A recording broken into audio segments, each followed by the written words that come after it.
کو دیں گے. وہ دعوے کرنے والے نے پہلے تو آتے ہی 10 ماہ اپنی حکومت کے 2018 میں آنے کے بعد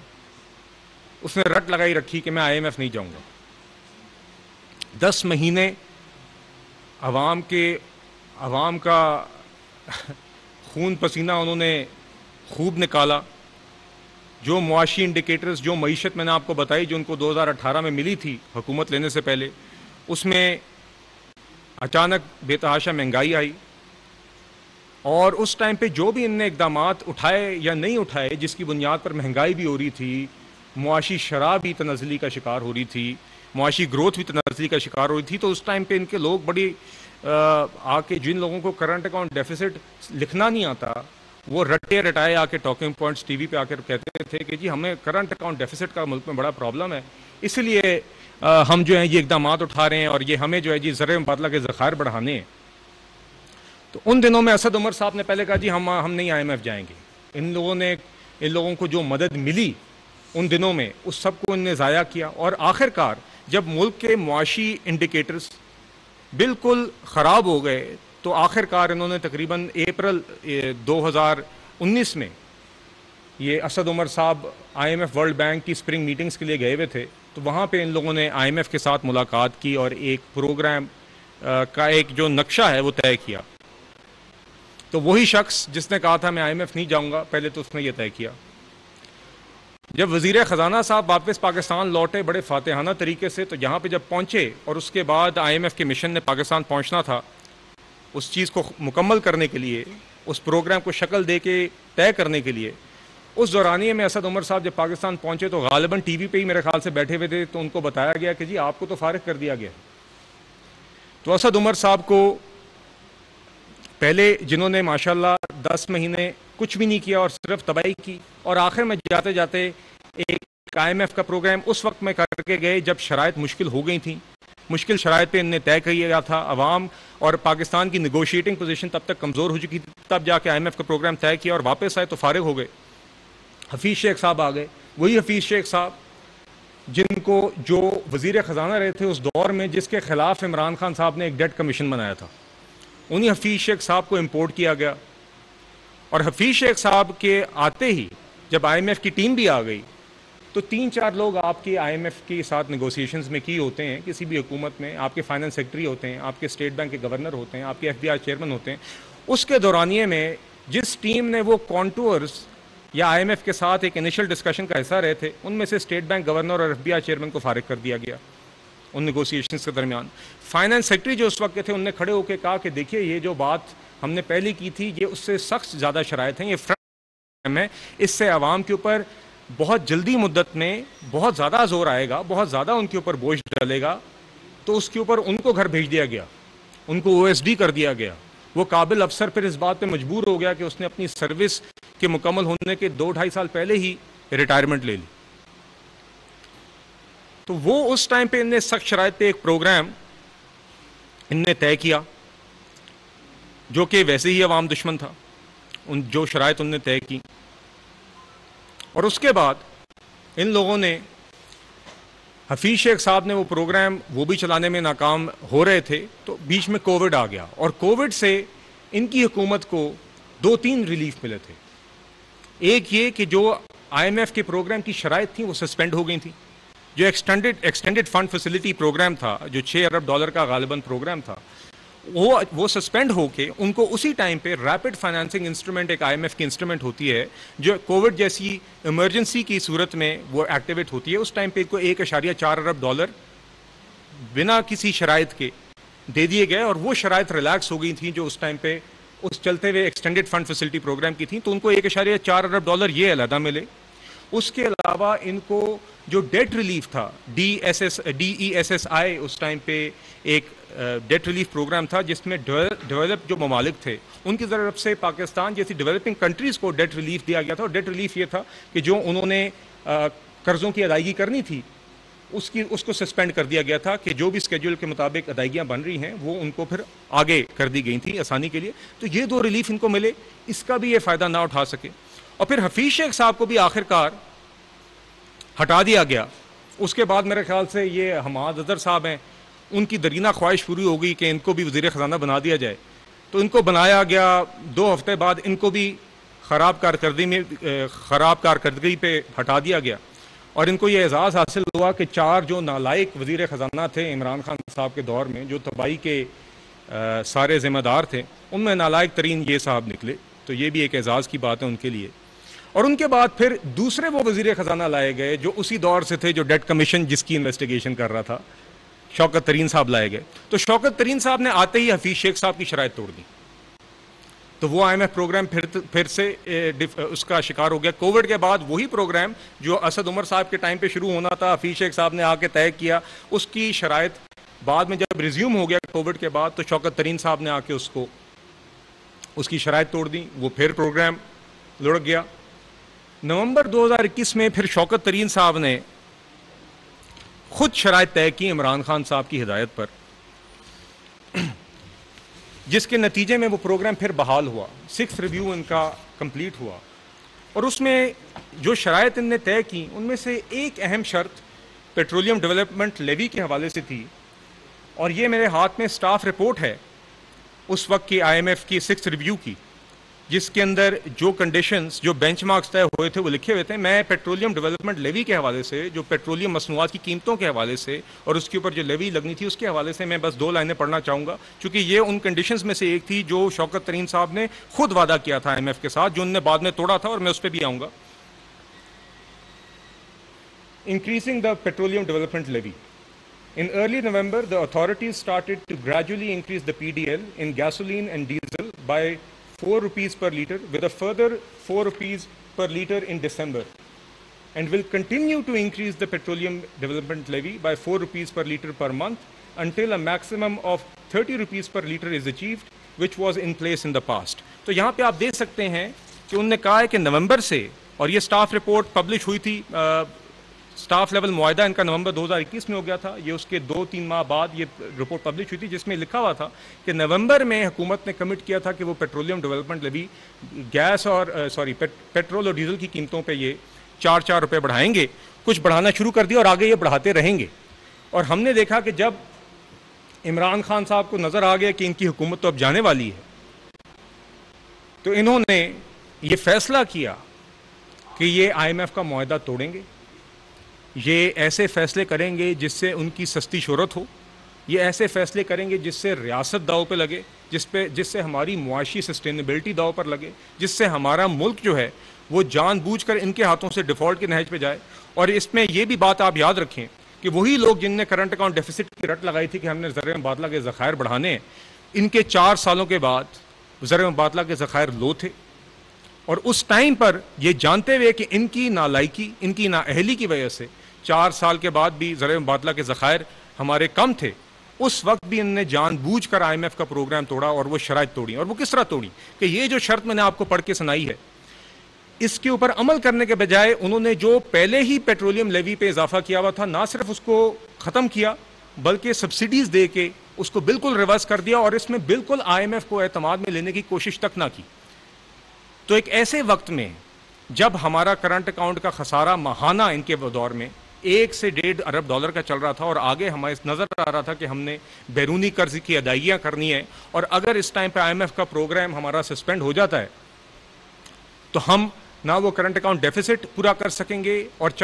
نہ وہ قرض کی ادائیگیاں کر سکیں گے، اور یہ چند ماہ کے بعد نظر آ رہا تھا کہ ملک ڈیفالٹ کر سکتا ہے۔ یہ جانتے ہوئے ان لوگوں نے یہ فیصلہ کیا اور پاکستان کو ڈیفالٹ کی طرف دھکیلا، اپنا کیا ہوا IMF پروگرام توڑا۔ پاکستان کو پہلے بھی تباہی تو انہوں نے کی ہوئی تھی 4 سال، مگر اس کے بعد جان بوجھ کر ان لوگوں نے ایسی سچویشن میں پاکستان کو ڈال دیا، ایسی صورتحال میں ڈال دیا کہ پاکستان کو ڈیفالٹ کرنے کے نہج پہ اگلے 3-4 ماہ میں انہوں نے پہنچا دیا تھا۔ یہ میں آپ سے بات کر رہا ہوں فروری مارچ کی۔ اس کے بعد اس ٹائم پہ جو انہوں نے یہ فیصلہ کیا ریورس کرنے کا، اور جان بوجھ کر کیا۔ اور دیکھیے اس میں یہ بات ضرور آپ کو کہنا چاہوں گا کہ ان کی جماعت سے کچھ تو وہ لوگ ہیں جو آ کے رٹائے ٹاکنگ پوائنٹ پڑھتے تھے معیشت کے اوپر، چلیں وہ تو احمقانہ باتیں کرتے ہی ہیں، مگر ان کی جو معاشی ٹیم تھی یہ بھی ہیں تو نالائق، مگر اتنی بات سمجھتے تھے کہ یہ کیا کر رہے ہیں۔ ان کو پتا تھا کہ جب یہ اس طرح کا قدم اٹھائیں گے تو اس سے ملک کو کس خطرے کا شکار کر رہے ہیں اور کس طریقے سے یہ اپنے ہاتھوں سے ڈیفالٹ کی طرف دھکیل رہے ہیں۔ تو یہ کرنے کے بعد آپ جانتے ہیں کہ عمران خان صاحب کے خلاف کامیاب ووٹ آف نو کانفیڈنس ہوئی. ان نے سائفر لہرایا, اس کی بنیاد کے اوپر اسمبلی ڈیزالو کی, جو کہ ایک آئین شکنی خود ہے. اور جب موجودہ حکومت آئی تو ریاست حکومت نے آتے ہی یہ فیصلہ کیا کہ ہم ریاست بچانے کے لیے ہمیں اپنی سیاست بھی داؤ پہ لگانی پڑتی ہے تو ہم لگانے کو تیار ہیں. ہم نے انہی کا کیا ہوا معاہدہ, انہی کے کیے ہوئے وعدے, کیونکہ ہم سمجھتے تھے کہ یہ ہماری معیشت کی ضرورت ہے, ہم واپس میز پر لے کر آئے. اس ٹائم پہ وزیر اعظم شہباز شریف صاحب نے ہدایت دی وزیر خزانہ مفتاح اسماعیل صاحب کو, انہوں نے فوراً آئی ایم ایف کو انگیج کیا, اور ہم نے دیکھا کہ اپریل میں ہم نے حکومت لی. آئی ایم ایف کو واپس میز پر لا کے ہم نے جولائی کے اندر ہی آئی ایم ایف کے ساتھ ایک سٹاف لیول معاہدہ کیا, جو کہ 7ویں اور 8ویں ریویو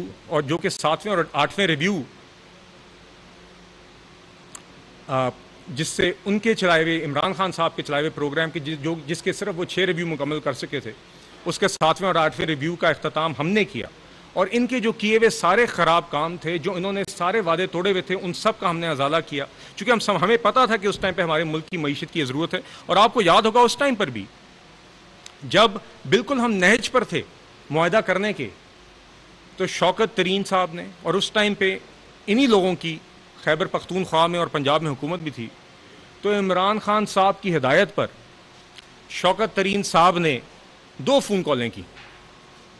ایک فون کال کی خیبر پختونخوا کے وزیر خزانہ کو تیمور جھگڑا کو, اور ایک فون کال کی پنجاب کے وزیر خزانہ کو محسن لغاری کو, کہ آپ یہ چٹھیاں لکھیں جس کے اندر آپ بہانہ یہ بنائیں گے کہ جی ہمارے ساتھ وفاقی حکومت جو ہے ہمیں یہ فنڈز کی ضرورت ہے, مگر ان کا زور ان کالز میں یہ تھا کہ اس کی کاپی جو ہے آئی ایم ایف کو بھیجیں. وہ چاہ رہے تھے کہ آئی ایم ایف کے ساتھ جو ہمارا معاہدہ ہونے والا ہے, جس کے نتیجے میں ان کی جو لگائی ہوئی آگ تھی, جو ان کی مذموم کوشش تھی کہ ملک ڈیفالٹ کرے, ان کی مذموم کوشش تھی کہ آئی ایم ایف کا پروگرام بحال نہ ہو, ان کی مذموم کوشش تھی کہ ان کے اقتدار کے ہوس کو پورا کرنے کے لیے ریاست بھی ڈوبے, اور اس کے نتیجے میں ہماری جو حکومت جو constitutional vote of no confidence کے تحت آئی تھی اقتدار میں, وہ ڈوب جائے اور عمران خان صاحب واپس کرسی میں مسلط ہو جائے. وہ پوری ریاست کو داؤ پہ لگانے کو تیار تھے. یہ خواہ آئی ایم ایف پروگرام ہو, خواہ سائفر ہو, یا آپ نے دیکھا ہے کہ وہ کسی بھی حد تک جانے کو تیار تھے کہ تباہی ہو. تو جب ان کو نظر آیا کہ یہ تو واقعی سٹاف لیول اگریمنٹ کرنے والے ہیں, تو اس ٹائم پہ انہوں نے چٹھیاں لکھی اور یہ سازش کی. اور اس ٹائم پہ جب یہ چٹھیاں لکھی تو اس ٹائم پہ انہوں نے یہ دعوے کیے, تیمور جھگڑا صاحب نے بھی یہ دعوے کیے کہ دیکھیے ہم تو صرف چٹھی لکھ رہے ہیں اپنے جو ہمارے اعتراضات ہیں لکھنے کے لیے, ہم تو صرف اپنے صوبے کے حقوق کی بات کر رہے ہیں, ہم تو اس میں کوئی ایسی اور بات نہیں ہے. اور ہم نے بعد میں دیکھا کہ ان کے اس دعوے کے چند دن بعد ہی آڈیو لیک سب کے سامنے آئے, جس میں شوکت ترین اور تیمور جھگڑا صاحب کی بات آپ کو نظر آئی, آپ سب نے سنی, اور اس کے اندر باقاعدہ وہ کہہ رہے ہیں کہ جی میں تو ہوں, آپ یہ چٹھی کاپی کریں آئی ایم ایف کے ریپرزینٹیو کو, اور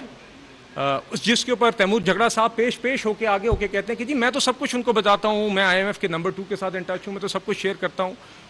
تو اس ٹائم پہ ان لوگوں کی باقاعدہ کوشش تھی کہ یہ پروگرام کسی طرح بحال نہ ہو, اور کسی طرح یہ ہم روڑے اٹکاتے رہیں. اور آپ نے دوسری کال دیکھی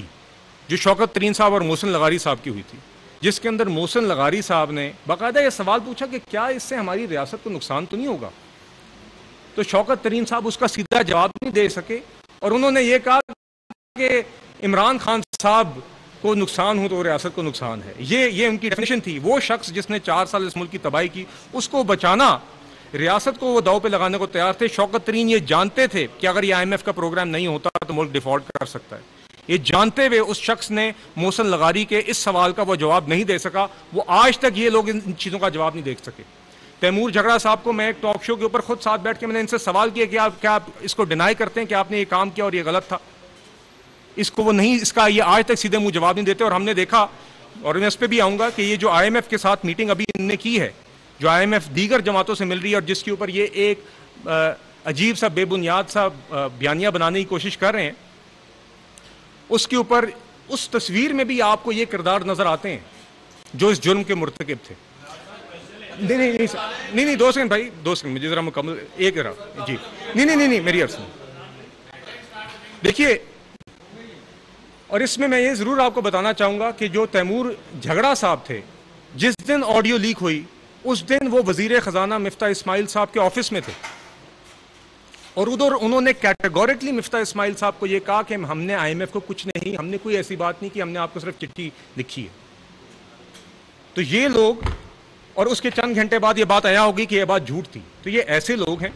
اور دیکھیے یہ لوگ آج ان لوگوں کو شرم آنی چاہیے ان لوگوں کو قوم سے معافی مانگنی چاہیے آج اگر ان سے آئی ایم ایف مل رہی ہے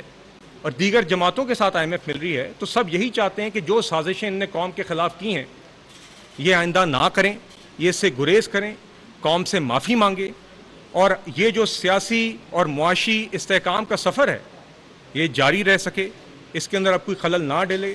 جو وزیر اعظم شہباز شریف صاحب نے سٹینڈ بائی معاہدہ آئی ایم ایف کے ساتھ 9 ماہ کا $3 ارب کا کیا ہے اس کے اندر مزید خلل نہ ڈلے ہم انشاءاللہ اب ایکسپیکٹ کر رہے ہیں کہ چند دنوں کے اندر آئی ایم ایف کے ایگزیکٹو بورڈ کی میٹنگ بھی ہے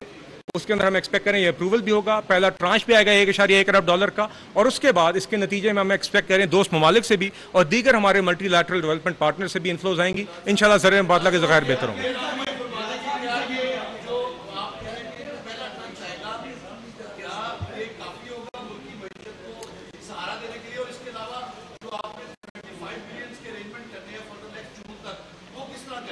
جی دیکھیے ایک تو جی $1.1 ارب تو صرف ابتدا ہوگی جی دیکھیے $1.1 ارب نہیں $1.1 ارب تو ابتدا ہوگی یہ پہلا ٹرانش ہوگا اس $3 ارب کے پروگرام کا مگر ان $3 ارب کے علاوہ اس $1.1 ارب کی جب پہلی قسط آ جائے گی تو ہم اس کے نتیجے میں انشاءاللہ ایکسپیکٹ کریں کہ ہمارے جو دوست ممالک ہیں جس میں سعودی عرب شامل ہے جس میں یونائٹڈ عرب ایمریٹ شامل ہے جس میں ہمارے دیگر ملٹی لیٹرل ڈیولپمنٹ پارٹنرز شامل ہیں ورلڈ بینک ہے ایشین ڈیولپمنٹ بینک ہے AIIB ہے ہمارے جو جنیوا پلیجز ہیں ہمارا اسلامک ڈیولپمنٹ بینک ہے ان کے ساتھ بھی جو ہماری کمٹمنٹس ہوئی نہیں ہیں وہ انفلوز بھی آپ کو پھر اگلے چند ماہ میں آتی بھی نظر آئیں گی اور خاطر خواہ آپ کے زر مبادلہ کے ذخائر میں اضافہ بھی ہوگا مگر ساتھ ہی ساتھ آپ نے دیکھا ہے کہ موجودہ بجٹ کے اندر بھی اور وزیر اعظم صاحب نے بار بار بات کی ہے کہ ہمارے لیے سٹینڈ بائی معاہدہ ہونا لمحہ فخریہ نہیں ہے لمحہ فکریہ ہے اور ہم نے یہ جو ہمیں اسپیس ملی ہے 9 ماہ کی اس کو استعمال کر کے ہم نے اپنی ایکسپورٹس بھی بڑھانی ہے ہم نے انشور کرنا ہے کہ اس پروگرام کے اختتام پر ہماری جو ایکسٹرنل اکاؤنٹ کی پوزیشن ہے جو ہمارے زر مبادلہ کے ذخائر کی پوزیشن ہے وہ زیادہ مستحکم ہوگی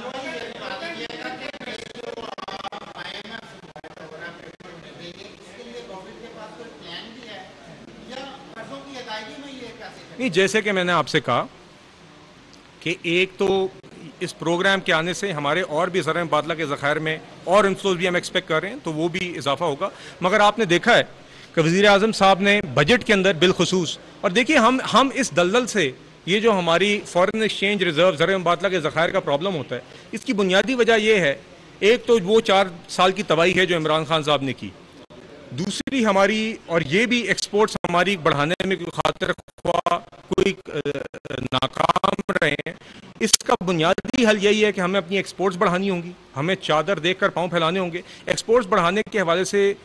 وزیر اعظم صاحب نے آپ نے دیکھا کہ نہ صرف جو موجودہ ہمارے ایکسپورٹ کے سیکٹرز ہیں ان کے لیے بجٹ کے اندر بھی انیشیٹیوز رکھیں بلکہ اپنی ایکسپورٹ بیس کو وائڈن کرنے کے لیے آئی ٹی کے لیے بالخصوص I T sector agriculture sector میں بھی انہوں نے انسینٹیو رکھے اور ایس آئی ایف سی جو نیا انیشیٹیو ہے آپ دیکھ رہے ہیں اس کا بھی اسی چیز کے اوپر فوکس ہے کہ ہم اپنی ایکسپورٹس بڑھا سکیں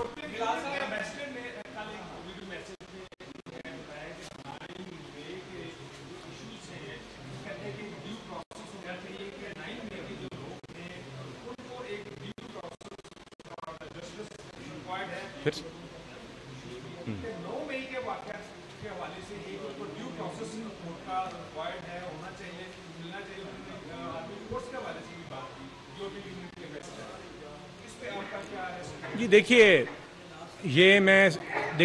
میں یہ کہنا چاہوں گا اس حوالے سے کہ ہم نے دیکھا ہے جی ایس پی کے حوالے سے جی ایس پی پلس کا سٹیٹس جو ہے وہ ہمارے ایکسپورٹرز کے لیے نہایت اہم ہے ہماری ایکسپورٹس کے لیے نہایت اہم ہے اور اس کی ایکسٹینشن کے لیے یا اس کو برقرار رکھنے کے لیے حکومت ہر کوشش کر رہی ہے اور ای یو کے ساتھ ایک بہت ہی کنسٹرکٹیو اور پروڈکٹیو ڈسکشنز اور حکومت کی ڈسکشنز جاری رہتی ہیں، اور اس کے نتیجے میں ہم انشاءاللہ آپ دیکھیں گے کہ اس حوالے سے بھی خبریں آئیں گی، اور خاص طور پہ وہی عناصر جو 2018 سے 2022 تک ملک میں تباہی کے ذمہ دار تھے اور جن نے 2022 کے بعد بھی 9 میں جیسے ثانیے کیے، وہ لوگ آج پھر اب جی ایس پی پلس کے پیچھے پڑ گئے ہیں کہ کسی طرح یہ سٹیٹس برقرار نہ رہے. ان کی یہ کوشش بھی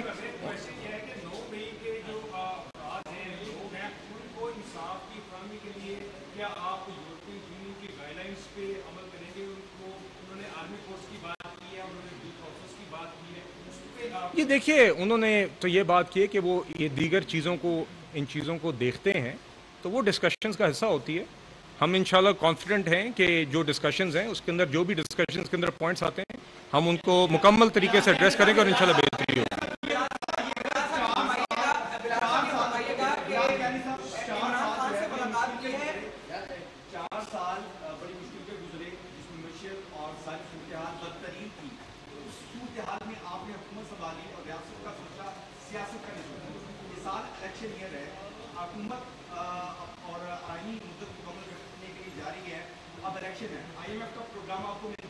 کیا عوام کو حقیقی معنوں میں کوئی ریلیف ملے گا؟ کیا پیٹرولیم مصنوعات میں اشیاء فروخت میں کوئی کمی واقع ہو سکتی ہے یا؟ جی دیکھیے، ایک تو آپ نے دیکھا کہ گزشتہ ماہ بھی مہنگائی کی شرح میں کمی آئی ہے. مہنگائی کی شرح ابھی بھی اونچی ہے، اور ہم انشاءاللہ امید بھی کر رہے ہیں، اور حکومت نے جو اقدامات اٹھائے ہیں اس کے نتیجے میں ہم آگے انشاءاللہ ایکسپیکٹ کر رہے ہیں کہ اگلے چند ماہ میں آپ کو مہنگائی میں آہستہ آہستہ کمی نظر آئے گی. دیکھیے، جو عوام کے ریلیف کی بات ہے، میں یہ بات ذرا ضرور واضح کرنا چاہوں گا کہ اگر تو حکومت نے آ کے وہ اقدامات نہ اٹھائے ہوتے جس کے نتیجے میں پچھلے سال آئی ایم ایف کا معاہدہ بحال ہوا تھا اور ملک میں ڈیفالٹ ہو گیا ہوتا، تو یہاں پہ وہی حالات ہوتے جو سری لنکا میں ہم دیکھ چکے ہیں، جہاں پہ پیٹرولیم کی مصنوعات، دوائیاں، گیس، ان سب چیزوں کی قلت تھی، 18 گھنٹے لوڈ شیڈنگ تھی، قیمتیں پیچھے رہ گئی تھیں، موجودگی ہی بنیادی اشیاء کی نہیں تھی، اور قیمتیں بھی آسمان تک پہنچ گئی تھیں. تو حالات اس سے بہت بدتر